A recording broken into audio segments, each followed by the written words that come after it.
Dear God, lately I've been witnessing a lot of things I can't. Welcome sa ating SYP Online. Tayo papasok sa salita ng Diyos. If your Bible's with you, samahan niyo ako sa Matthew chapter 6. Sabi ng Bible sa Matthew 6:24, no one can serve two masters.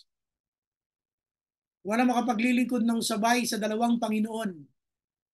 Sabi niya, no one can serve two masters. Either you will hate the one and love the other, or you will be devoted to the one and despise the other. You cannot serve both God and money. Okay? Therefore, I tell you, do not worry about your life, what you will eat or drink, or about your body, what you will wear. Is not life more than food, and the body more than clothes? Look at the birds of the air. They do not sow or reap or store away in barns, and yet your heavenly Father feeds them. Are you not much more valuable than they? Can any one of you, by worrying, add a single hour to your life? And why do you worry about clothes? See how the flowers of the field grow. They do not labor or spin. Yet I tell you that not even Solomon in all his splendor was dressed like one of these. Okay, so ang kwento lang naman natin dito na gusto kong i-share ay The Worried Warrior. Yung worry kasi ay alam natin na pwede maranasan ng Christians, pero if we will not be aware, the worry itself can be used by the enemy as a tool for you not to be effective sa iyong Christian life, especially in your service to the Lord. So, ang title natin ngayong gabi ay Worried Warrior. So, shall we bow our heads, please? Let us pray. Hilingin natin pagsama ni Lord. Lord, tonight, thank you po sa aming po pag-aaral ay mga salita. Magpalaan niyo po bawat sa amin. Lahat, Panginoon, kami na ngayon ay naririto sa SYP Online. Dalangin ko, Panginoon, i-bless mo kami, samahan niyo kami, at huwag mo kami hayaan, Panginoon, na sa aming pag-aaral ng salita ngayong gabi ay masingitan kami ng kaaway. Lord, please speak to us through your word. Encourage us with your word. As we study your word, let your Holy Spirit, Lord, be with us. Samahan niyo po kami, Panginoon. Bigyan niyo kami ng maayos na pang-unawa, Panginoon, sa iyong mga salita. Bigyan niyo kami ng interes sa iyong mga salita. Lord, salamat po. This all we pray in Jesus' name. Amen. Amen. Okay, Worried Warrior. Worried Warrior, sino yon? Tayo yon. Tayo yung mga anak ng Diyos na sinasabi kong Worried Warrior because ang worry is like sitting on a rocking chair. Di ba? Alam niyo yung tumba-tumba na inuupuan ng mga matatanda. Ang tawag na doon ay rocking chair. Kasi ang worry, inalimbawa sa tumba-tumba, rocking chair, kasi nga, it gives you a lot of movement, but you're not going anywhere. Ganun ang worry. It gives you a lot of movement, pero wala ka namang nararating. Anong nangyayari pag nag-aalala tayo? Pag nag-aalala tayo, ang puso natin ay kumakabog, ang isip natin, ang ulo natin sumasakit, hanggang sa mag-LBM ka na, hanggang sa kung ano-ano na iniisip mo. Tapos bandang huli, yung iba, tumataas ang BP, iba naman, hindi lang tumataas ang BP, yung iba naman ay nasusugod sa ospital because of other complications. So in other words, worrying doesn't help. Kahit kailan hindi nakatulong ang pag-worry. Ngayon, paano natin i-counter? Paano mo i-counter, paano mo lalabanan yung mga worries na minsan ay na-entertain natin? Lalo-lalo na ngayon, okay, March. So, tapos na yung mga gastusan ng December, January, February, meron pa rin siguro mga natira na konti. Tapos ngayon, nag-umpisa ka na namang mag-ipon. Pero ang gastos hindi nababawasan bagkus na dadagdagan pa. So ngayon, paano mo i-counter? Always remember itong ating main point number one. Number one, you are valuable. Ikaw ay napakahalaga sa harapan ng Diyos. You are so special. You are a person na one of the reasons why the Son of God came on earth and why God allowed himself to be crucified because you are valuable. Ikaw ay napakahalaga, ikaw ay importante, ikaw ay very precious sa paningin ng Panginoon. Kaya lang when we worry, we look at ourselves na parang tingin natin tayo yung the least kind of person. When we worry, tingin natin wala tayong kwenta. Pag tayo nag-aalala tayo, parang tingin natin wala tayong pag-asa. It seems like it's the end of the world o kaya end of the road. Yun ang dating sa atin pag tayo nag-aalala. Ang tingin natin parang wala nang mangyayari. Kumbaga wala nang magandang mangyayari sa buhay natin. But again, mabasa tayo ng verse sa Bible, basahin natin, sabi niya rito, Ito sabi ng Bible, verse 26. Sabi ng verse 26, sabi niya, look at the birds of the air. Pagmasdan ninyo ang mga ibon sa kalawakan. They do not sow or reap or store away in barns. Hindi sila nagtatanim o umaani at nag-iipon sa kanilang mga kamalig. Sabi niya, and yet your heavenly Father feeds them. Pero ang inyong Ama sa langit ay pinakakain sila. Are you not much more valuable than they? Yun. Hindi ba kayo higit na mas mahalaga kaysa kanila? So sinasabi dito ng Bible ay we are more valuable than anything. Tayo ay mahalaga ng higit sa lahat ng bagay sa mundo ito.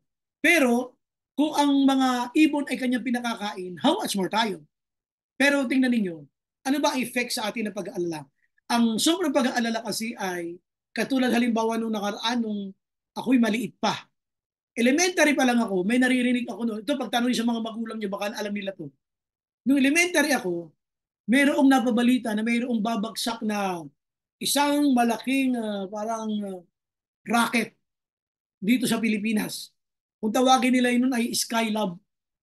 Para siyang malaking unidentified flying object na pagka siya ay bumagsak dito sa Pilipinas, maraming mamamatay. Alam niyo maraming mga tao nung nagpakamatay na. Wala silang mabagsakan nung na tinatawag na yan na Skylab. Noong panahon ng pandemic, ang daming mga tao ang kinusa ng patayin ng kanilang sarili kaysa mamatay sila sa pandemic. Kaysa ayaw nila kasi maranasan yung hindi ka nakakahinga, nahihirapan ka, gawa ng virus. Pero tayo dito, alam niyo, sinasabi ng Bible, anak, isa ka sa dahilan bakit ako namatay sa krus. I want you to remember na you are valuable. Ikaw ay mahalaga. If some people doesn't care for you, if some people ay parang binabaliwala ka, Jesus will not. Bago mo pa natutunang mahalin si Lord mismo nagpakita na ng pagmamahal sa atin. Kung ibang tao ay hindi ka pinahalagahan, si Lord nagpakita na ng pagpapahalaga sa iyo. At the time na hindi ka pa nga sinisilang. Kaya dito sinasabi ko sa iyo, you are valuable. Do stop believing the lies of the enemy. Na ikaw walang kwenta, wala kang pera, wala kang kwenta, hindi ka mahalaga sa ibang tao, people doesn't believe in you. Yung mga ganun mga bagay, don't believe the devil's lies. At sometimes, pag tinignan mo yung sarili mo, makaka-apekto pa kasi yung mga wallet natin, parang balat ng sibuyas. Parang sibuyas, pag binuksan mo, nakakaiyak, walang laman. Maraming wallet daw ngayon, parang sibuyas. Bakit ka sibuyas? Kasi nakakaiyak pag tinignan mo. So dito, ang gusto ko lang sabihin ay, sinabi ni Lord, at ilang beses inulit-ulit, worry not. Huwag kang mag-aalala because you're valuable. Alam niyo, nung panahon na tayo ay hindi pa nakakakilala kay Lord, hindi mo naman siya naiisip no kasi hindi mo nga siya kilala eh. Hindi ka pa sinisilang sa mundo dahil hindi mo nga siya kilala. Pero grabe si Lord, hindi pa natin siya kilala. Nagpakita na siya ng pagmamahal at pag-aaruga sa atin. Nagpakita na siya ng pagkalinga sa atin. Isipin mo, ayaw ka nga niya maimpyerno kaya binigay niya yung kanyang bugtong na anak eh. Tapos tayo naman ay punong-puno ng pag-aalala. So, tayo bilang mga Kristiyanong matatapang sa prayer, sana matapang din tayo sa araw-araw na buhay. So dito, sinasabi lang natin ng Bible, number 1, yung binasa natin, you are valuable. Always remember this, you are special. Special ka, ikaw ay mahalaga sa Diyos, ikaw ay hiyas sa paningin ng Panginoon. So always remember it, you are valuable. Mahalaga ka. Kahit may mga tao na treated you as if you're not valuable, always believe what the Bible says. You are valuable. Now, yun yung sinabi niya. Ngayon, number 2, verse 33 at 34, sabi ng Bible, tingnan nyo, sabi niya, but seek first His kingdom and His righteousness, and all these things will be given to you as well. Kung baka, sabi ni Lord, pag inunang mo siya at ang kanyang karya, idadagdag lahat. So, ibig sabihin, one of the reasons what make us worried, bakit tayo ay nag-aalala, ay marahil sa ating mismong buhay. Tayo naman na nakakaalam nun eh. Si Lord ba ay inuuna natin?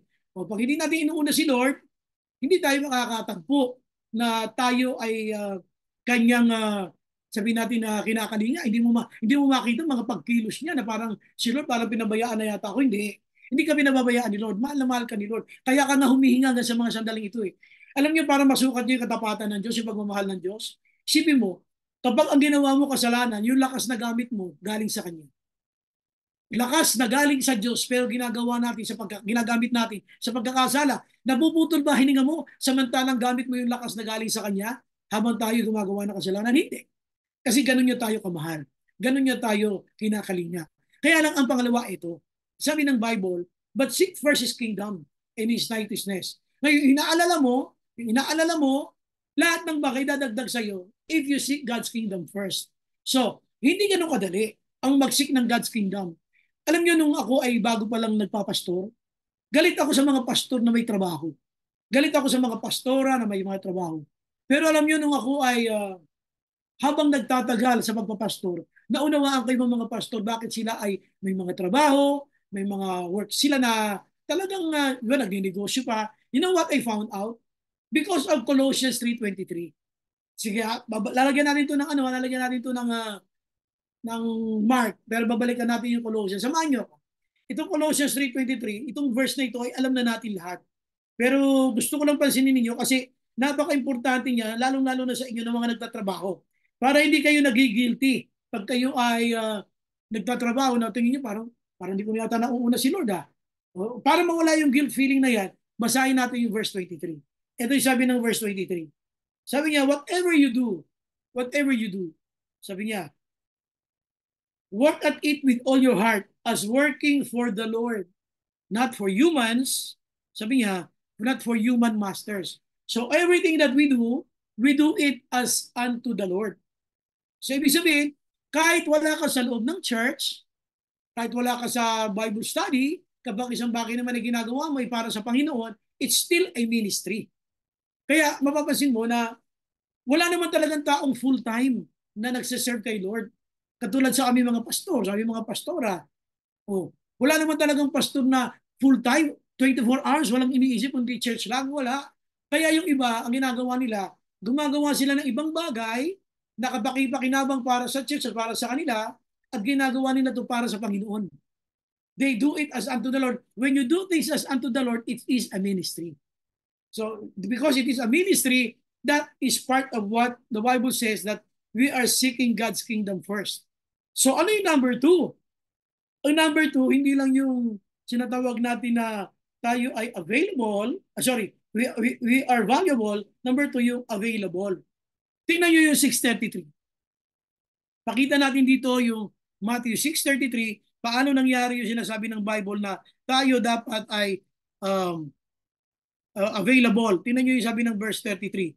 Matthew 6:33. But seek first His kingdom, sabi niya, and His righteousness. Yung seeking, it's an effort. You cannot seek God and His righteousness without putting an available time for it. Hindi mo masisik si Lord pag wala kang oras.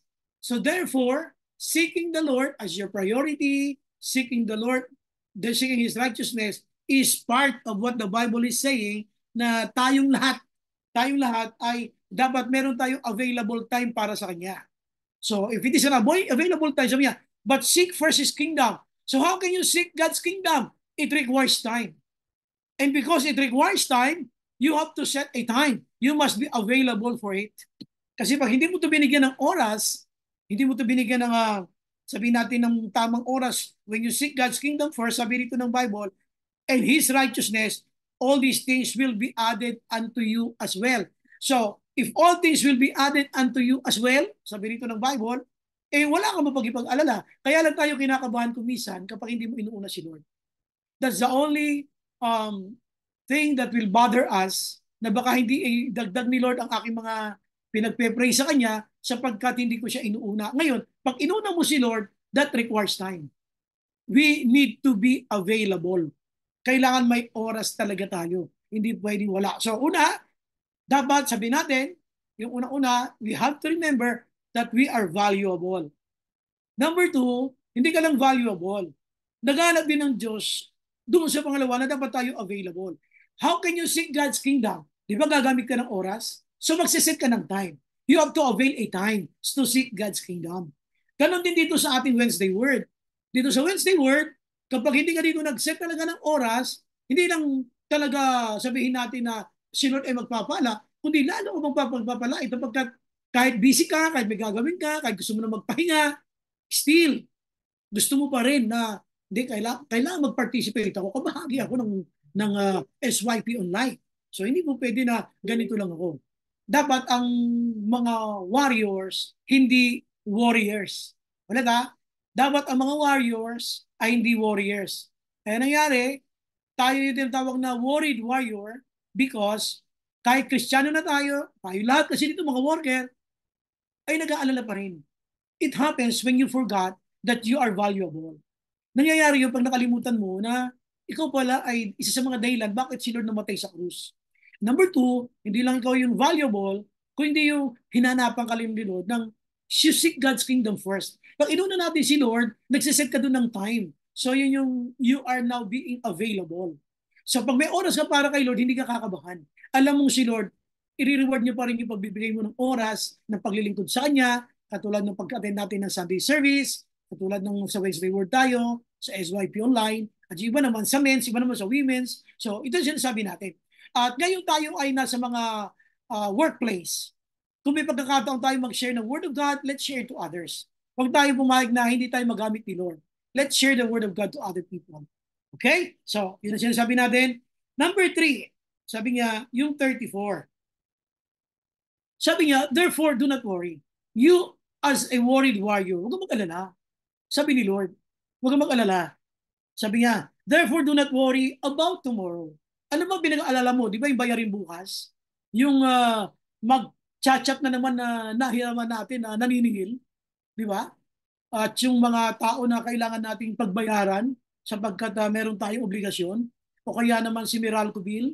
Kung minsan naman, kung ikaw ay naka-postpaid line katulad sa akin, o, di ba, bayarin nyo, internet mo na naman, o kaya itong Zoom mo, mga bayarin yan eh. Kung minsan hindi lang yon. Minsan may mga nahiram din tayo sa kapwa natin na kailangan natin bayaran. Ngayon sabi ng 34, therefore, do not worry.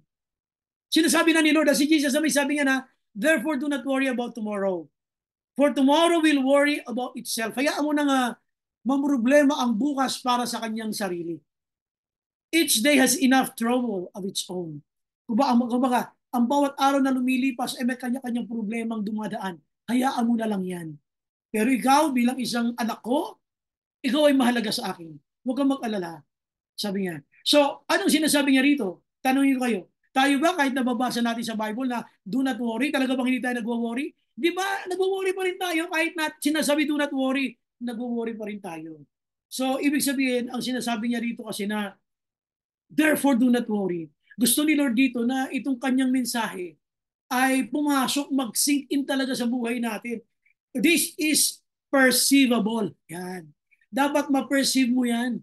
Dapat matanggap mo yan. You perceive it with all the knowledge na may kasamang intelligence na, hey, teka muna, sabi pala ni Lord, huwag ako mag-worry.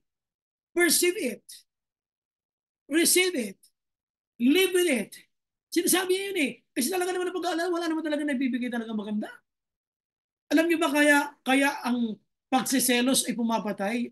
Do you know why jealousy kills? Kaya pumapatay ang selos? Because of the mind, because of the worries. Naku, sino kaya ngayon ang kausap niya? Naku, yan ang mga pumapatay, mga ganun. Naku, sino naman kaya ang sinundo niya? Eh, hindi ka na sinusundo ngayon, di ba na susunduin? Sino ka sinusundo niya? Sino kaya ngayon ang trinik niya ngayon sa Jollibee? Sino kaya ngayon ang pinakain niya ngayon? Eh, syempre, mag-aalala ka. O ngayon, kung lalaki naman, naku, sino kaya kakwentuhan niya ngayon? Siguro magkatabi sila ngayon sa church. Siguro nag-uusap sila. Mga ganun. So, sinasabi ko lang, worry kills. Worrying kills. Kung magpapatayin niya ng buhay Kristiyano mo. Kaya sinasabi lang natin dito sa Bible, ang worry, sa pangatlo natin, God wants you to perceive it. Therefore, kinunclude niya eh, therefore, do not worry. Sa dami ng kanyang mga sinabi, God wants you to perceive it. Dapat ang message ni Lord na yan ay perceivable. Yung matanggap mo siya na buong pagkaunawa, ay, ang sasabi nito, si Lord, wag ako mag-alala. Ang sabi nito na wag ako mag-alala, si Lord pala. So, okay. Dahil si Lord na may sabi niya, eh di wag ako mag-alala. Eh di, bahala sila dyan. Parang ganun, bahala sila. Hindi. Ang sinasabi lang dito ni Lord, worry won't help. Worrying won't help. And it will not give you a good Christian life pag puno-puno ka ng worry. It's a proof na may problema tayo sa ating Christian life when worrying ay so demanding sa ating buhay. So, ulitin ko lang uli, ito yung worried warrior.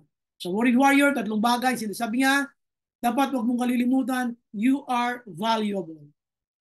Si Jesus namatay para sa iyo sapagkat napakahalaga mo para sa iyo. Number 2, hindi ka lamang valuable, God wants you to be available. Seek God's kingdom. Set a time for it. Kasi pag inuuna mo si Lord, wala kang kaba. Kasi alam mo, inuuna mo si Lord. No? And then number 3, it's perceivable. Kumbaga, madaling unawain, pero mahirap gawin. No? But God is telling us, therefore, do not worry. Huwag kang mag-alala. Yun ang sinasabi. Okay? So, let's go to conclusion. O, conclusion na tayo. Anong conclusion natin dito? Ang sinasabi niya dito is, trusting God is not a one-time thing. Ulit trusting God is not only a one-time thing. It must be a way of life. Hindi lang tuminsan ang gagawin ng pagtitiwala sa Diyos. Ito'y dapat maging paraan na ng pamumuhay natin. It must be a way of life. Trusting God is not only a one-time thing. One-time thing. It must be a way of life. Dapat maging paraan na ito ng ating pamumuhay.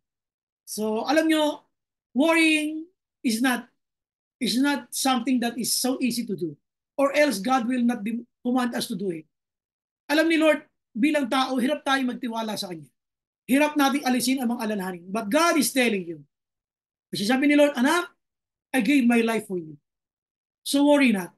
Let me take charge about your bills. Let me take charge about your future. Whatever concerns you, let me take charge about it. Amen? Okay, so magandang gabi sa inyo lahat. At salamat sa kanyang mga salita na nahayag sa ating dito sa SYP. Dear God, where did all this hate come from? Still can't believe this is where we are. Why can't we all just get along? Maybe it's time you sent back your son to show us how to love again.